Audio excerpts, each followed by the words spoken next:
Halo guys, makin seru nih terkait dengan kasus Fufu Fafa. Nampaknya memang betul-betul akan diadili dan Gibran segera dimaksulkan. Kemudian yang mengejutkan juga di DPR Komisi 5, foto dari seorang wapres yaitu Gibran Rakabuming Raka atau yang biasa kita sebut sebagai Fufu Fafa tidak lagi dipasang di ruangan itu. Dan ini tentu mengejutkan kita semua dan tentu berpikir apakah betul Fufu Fafa akan dimaksudkan. Nah, untuk itu tanpa berlama-lama langsung saja kita lanjut ke videonya seperti apa, dan silahkan sahabat-sahabat simak baik-baik. Terima kasih. Assalamualaikum warahmatullahi wabarakatuh. Waalaikumsalam. Bapak pimpinan DPD yang kami hormati, Bapak dan Ibu, terima kasih atas kesempatan ini. Tadi masuk agak kesel, tapi pas di dalam ruangan saya happy. Kenapa saya nggak melihat foto Fufu Fafa di sini?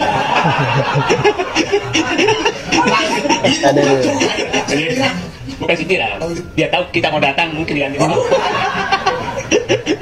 Jadi kelihatannya membuat saya happy. Saya nggak bayang kalau ketemu foto Fufu Fafa di sini agak.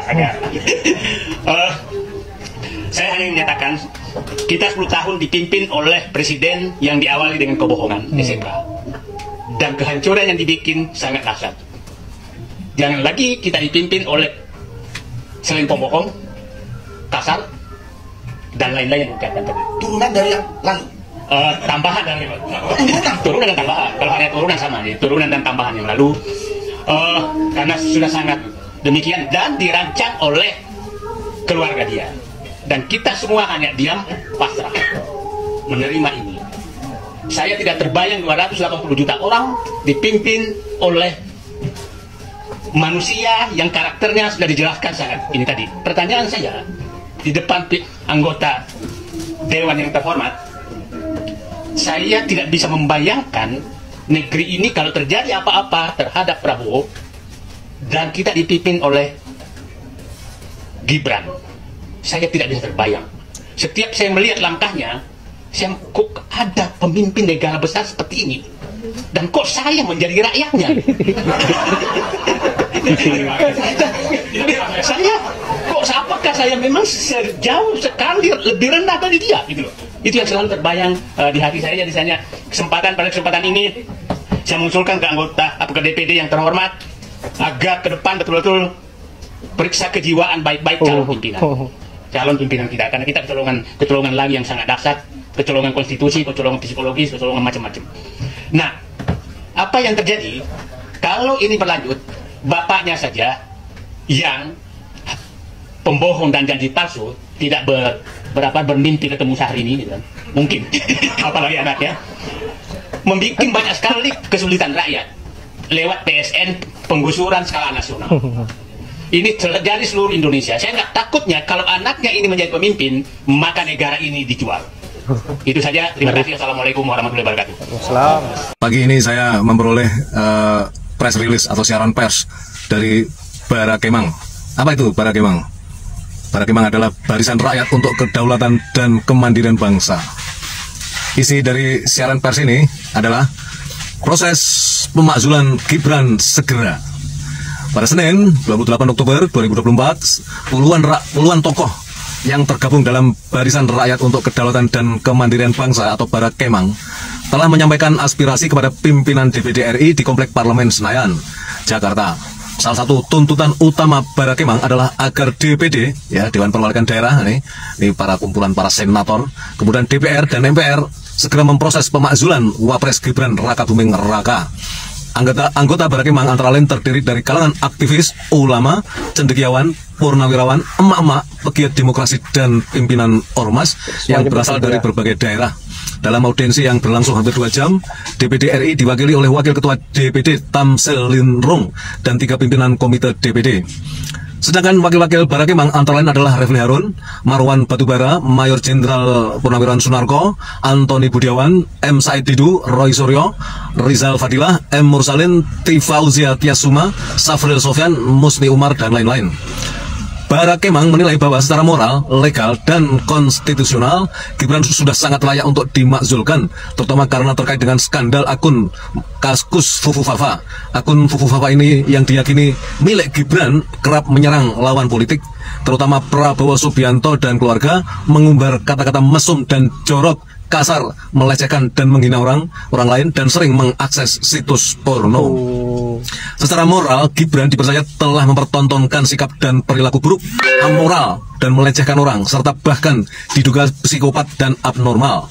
Padahal seorang pemimpin atau wakil presiden harus merupakan pribadi yang memiliki integritas, kejujuran, kredibilitas, dan moralitas yang tinggi dalam pemerintahan. Karena itu, Gibran sangat tidak layak menjadi pejabat publik, apalagi menjadi wakil presiden Negara Kesatuan Republik Indonesia (NKRI) yang berpenduduk lebih dari 285 juta orang. Menkominfo Budi Aris Setiadi mengatakan akun tersebut bukan milik Gibran, dan Kominfo masih mendalami masalah serta akan menyampaikan kesimpulan segera. Itu berita tanggal 12 September ya 2024. Sampai sekarang kesimpulan tersebut tidak pernah muncul. Sementara sejumlah analis IT mengatakan karena Kominfo memiliki perangkat yang lengkap, maka akan sangat mudah untuk menelusuri akun Fufu Fafa. Namun kalau berniat melindungi Gibran, beribu alasan bisa disiapkan. Dalam kesempatan audiensi, pakar IT telematika Roy Suryo mengatakan akun Fufu Fafa 99,9% milik Gibran. Ya, kata Roy, cara membuktikannya ada dua. Pertama, secara keilmuan atau scientific melalui penelusuran bukti-bukti jejak digital. Jika berniat baik, aparat hukum termasuk Polri akan sangat mudah melakukannya. Kedua, melalui pendekatan algoritma atau psikologis. Roy menjelaskan setiap pemilik akun medsos biasanya memiliki kebiasaan tertentu yang cenderung sulit berubah. Kata Roy, jika saya bedah akun Fufu Fafa itu, dia melakukan hubungan dengan mana saja, sehingga kita mendapatkan polanya, linkage-nya kemana saja. Sementara Dr. Tifa ini, Tiasuma, meyakini berdasarkan diagnosis psikologis, diperoleh temuan bahwa pemilik akun Fufu Fafa mengidap gangguan jiwa berat. Analisis tersebut didasarkan pada pola perilaku obsesif-kompulsif dan delusional yang terlihat dalam aktivitas online pemilik akun Fufu Fafa, terutama yang menargetkan dua sosok publik, Prabowo Subianto dan Syahrini. Menurut Tifa, perilaku Fufu Fafa menunjukkan tanda-tanda gangguan jiwa yang serius, termasuk psikopat skizofrenia. Gangguan ini diidentifikasi melalui kebiasaan mengunggah konten secara obsesif pada waktu-waktu yang tidak wajar, terutama di malam hari, serta isi unggahan yang penuh kebencian dan delusi terhadap Prabowo. Secara legal, pasal 169 huruf J Undang-Undang Pemilu nomor 7 tahun 2017 menyatakan bahwa calon presiden dan wakil presiden harus memenuhi syarat tidak pernah melakukan perbuatan tercela. Perilaku Fufu Fafa jelas menunjukkan bahwa Gibran gagal memenuhi syarat tersebut. Bahkan setelah ditetapkan jadi pemenang Pilpres 2019, Gibran masih nekat berbohong. Maksudnya 2024 ini, bahwa akun Fufu Fafa bukan miliknya. Padahal fakta dan bukti-bukti telah menunjukkan bahwa akun Fufu Fafa benar-benar milik Gibran. Kebohongan ini benar-benar tercela. Benar-benar tercela. Ya, kita berharap bagaimana agar para tokoh-tokoh yang memperjuangkan demokrasi yang selama ini diobok-obok oleh keluarga Mulyono dan menjadikan anaknya sebagai wakil presiden saat ini, dan bahkan mungkin berencana untuk menjadikan anaknya sebagai presiden di 2029 kalau tidak berhasil kita hentikan apa yang menjadi perilaku buruknya yang merusak konstitusi, merusak demokrasi demi sebuah nafsunya terhadap kekuasaan. Dan tentu siapapun yang berjuang untuk menyelamatkan demokrasi, bagaimana agar Indonesia bisa lebih baik dan menjadikan negara ini menjadi negara yang bebas dari orang-orang yang hanya mementingkan kepentingan pribadinya tanpa mementingkan apa yang menjadi harapan rakyat. Nah, sahabat-sahabat, saya kira hanya itu. Terima kasih sudah menyempatkan diri untuk menonton, dan semoga apa yang saya bisa bermanfaat buat sahabat-sahabat. Saya akhiri dengan ucapan wallahul muwaffiq ila aqwamit thoriq. Assalamualaikum warahmatullahi wabarakatuh.